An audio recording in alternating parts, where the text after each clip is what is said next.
반갑습니다. 구독, 좋아요 눌러주시고 큰 부자 되시기를 바라겠습니다. 자, 지금 실업 청구 건수가 증가했습니다. 그리고 감원이 증가했죠. 자, 이런 소식은 주가 지수 입장에서 보면은 호재로 작용을 하죠. 왜 호재로 작용을 하느냐? 연준의 아주 급발진, 지금 물가를 잡겠다. 지금 물가 상승이 엄청나죠.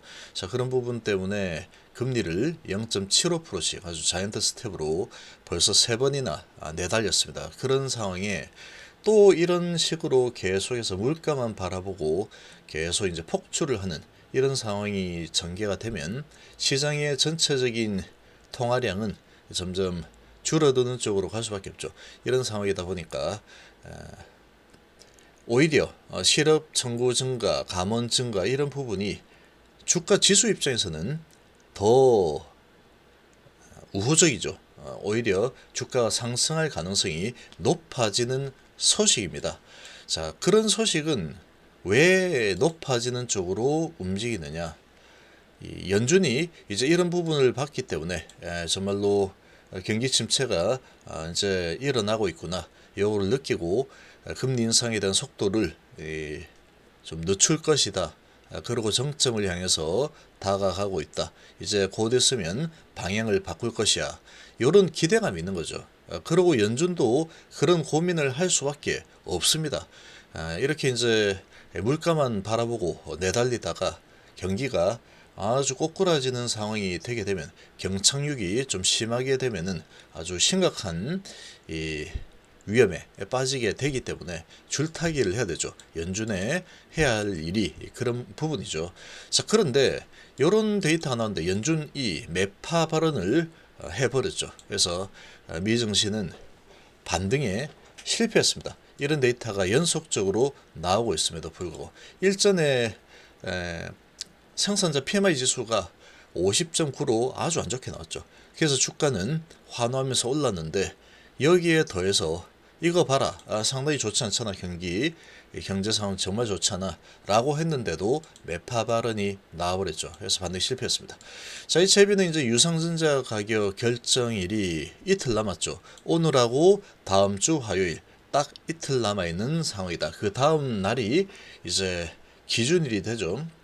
자, 지금 HLB는 이 외부적인 요인보다는 내부적인 요인이 이 주가 흐름에 더 큰 영향을 줄 가능성이 매우 높은 환경이다. 일단 그렇게 볼 수 있겠죠. 자, 지금 보시면 미 증시 고용 부진 속에 연준 매파 발언에 일제히 하락했습니다. 보통 이런 부진이 나오면 일전에 어땠습니까? 일전에 미국 9월 ISM 제조업 지수가, 제조업 PMI가 50.9가 나오면서 2년 4개월 만에 최저를 찍었죠. 최저를 찍으면서 야, 이거 제조 구매 관리자 지수가 50.9면은 50 이상이면 확장, 50 미만이면 축소인데, 이거 확장되는 게 이제 50.9밖에 안 되네.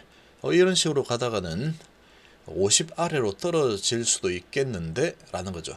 기준선이 50 이상을 28개월 연속 유지해서 경기 확장세를 이어갔지만 지금 예상치 52.2보다 상당히 많이 낮게 나왔죠. 이거 이제 경기 확장이 아니고 경기 수축으로 넘어갈 가능성이 매우 높구나. 그러면 이런 부분이 주가를 이 금리를 아주 공격적으로 올리고 있는 이 연준의 브레이크를 걸 수 있는 그런 열쇠로 작용을 할 것이다. 그렇게 당연히 해석을 하겠죠. 그렇게 해석을 하는 상황인데 이번에는 좀 다르죠. 이번에는 이런 지금 지수는 똑같습니다. 지수는 여전히 안 좋다죠. 실업보험 청구 건수가 8월 말 이후 가장 많은 수준을 기록을 했습니다. 자, 그만큼 실업자가 많이 생기고 있다라는 거죠. 이미 시장 현장에서는 이 감원이 일어나고 있구나. 이런 부분을 얘기하는 거죠.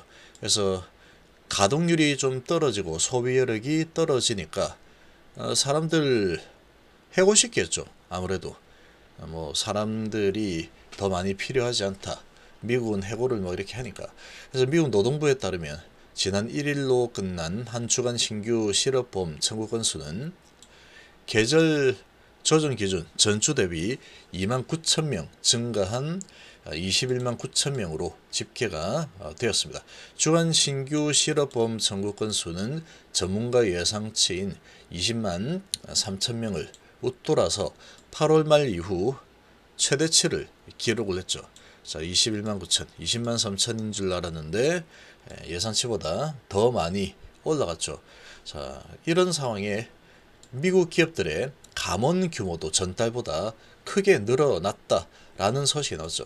자, 지금 9월 감원 계획은 29,989명에서 전월 2485명보다 46.4%가 증가를 했다. 이날 수치는 전년 동기 대비로는 67.6% 증가를 한 상황이다. 그래서 이 미국의 기업들의 감원 규모도 크게 증가를 하고 있죠. 많이 사람들을 자르고 있다는 겁니다. 그만큼 지금 시장 상황이 별로 좋지 않구나. 가동률이 떨어지고 있고 장사가 잘 되지 않고 있구나라는 거죠. 이처럼 노동시장 냉각, 경기 둔화, 경고에도 FED의 고강도 긴축은 지속될 것이라는 전망에 무게가 실리면서 시장은 상승이 중단이 되었죠. 오히려 하락을 해버렸습니다. 자, 이렇게 하락을 한 이유를 보면은 이제 이런저런 발언이 안 나왔으면 아마도 고강도 긴축이 이제 점점 완화가 될 거야. 이렇게 경제 지표가 안 좋은 쪽으로 찍혀서 숫자로 나타나고 있기 때문에 이제 금리 인상의 속도 조절이 일어나겠지, 스탠스의 변화가 일어나겠지 라고 생각했을 텐데, 그런데 이제 이런 발언들이 나왔죠. IMF 총재는 인플레이션 금리 인상, 지속되는 공급망 차질 등으로 인해서 전 세계적으로 경기 침체 위험이 더 커졌다라고 경고를 했고, 다음 주 공개 예정인 내년도 세계 경제 성장률 전망치도 기존의 2.9에서 하향 조정하겠다라고 이야기하고 있죠. 지금 상황이 별로 좋지 않죠. 그리고 연준 위원들의 매파 발언도 이어져서 나왔습니다. 자, 여는 총재는 인플레이션이 생각했던 것보다 훨씬 끈질기게 나타나고 있다. 정책 변화는 아직은 시기상조다. 이렇게 딱 이야기를 해버리니까 기대감이 확 줄어들었죠. 확 사라져 버리면서 다시 주가는 하락으로 전환을 해버린 상황이다. 이렇게 보시면 되고, 그래서 여는 총재도 인플레이션이 정점에 이르렀다는 증거가 아직은 없다. 그러면 얘들이 지금 하고자 하는 금리 인상 정책, 긴축 정책 부분에 대한 스탠스 변화는 일어나지 않을 가능성이 높구나. 이렇게 해석이 되는 겁니다. 자, 이런 소식이 이렇게 나왔죠. 이 소식이 나오면서 이런 분위기 때문에 다우지수가 올라서다가 다시 꼬꾸라졌죠. 1.15% 하락을 했고 나스닥 지수도 0.68% 하락으로 마감을 했습니다. 그리고 선물도 0.4% 하락을 하고 있죠. 오늘은 또 우리나라 금요일이죠. 금요일인데 하락에 나스닥 선물까지 하락을 하면서 진행이 되고 있기 때문에 별로 분위기는 좋지 않겠죠. 좋은 분위기로 진행될 가능성이 조금 희박해진 이 상황, 그 정도로 볼 수가 있겠습니다. 전체적인 시장 분위기는. 자, 그리고 이제 오펙 플러스의 대규모 감산이 결정이 되었죠. 그래서 이 부분이 또 인플레이션이라는 부분을 다시 부추기는 그런 쪽으로 작동을 할 수가 있는 상황이 되어버렸죠. 그래서 이 국제유가도 4일 연속 지금 상승을 하고 있습니다. 이런 부분들이 인플레이션이 이제 한풀 좀 꺾이겠구나. 그리고 경기는 침체가 되는구나. 이런 부분에 다시 찬물을 또 끼얹는 그런 역할을 또 하고 있는 상황입니다.